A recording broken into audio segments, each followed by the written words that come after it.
Welcome viewers, Dr. J.W. Ayub. Islamophobia defined. When evasion became safer than exposure. We know what the evidence says, nobody disputed it.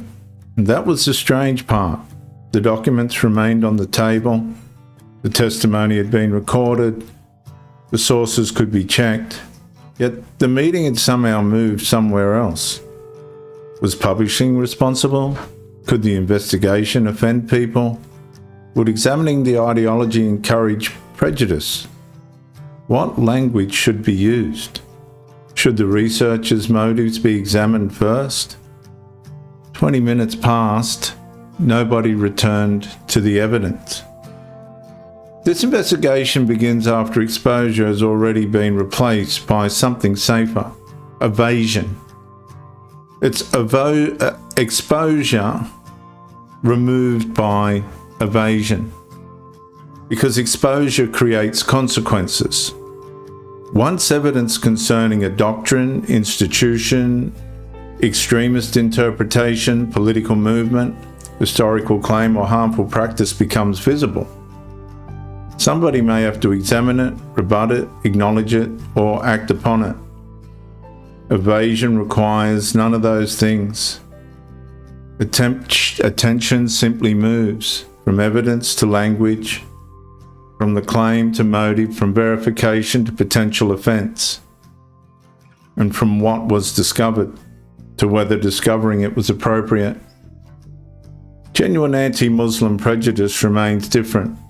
Muslims should never inherit collective guilt for doctrines, crimes, governments, movements, or interpretations simply because they're Muslim. But protecting people cannot logically require suspending examination of ideas. That creates the question at the center of this episode, Islamophobia defined.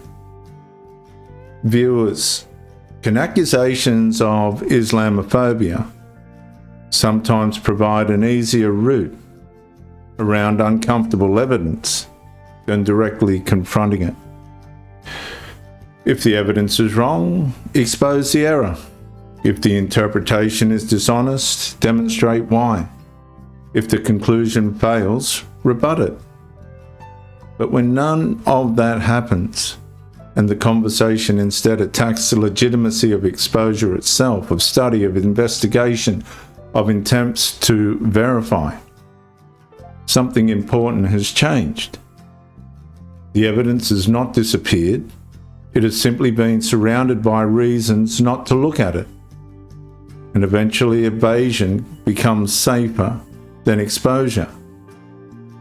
But the evasion only becomes safer for those who do not want Islamophobia defined.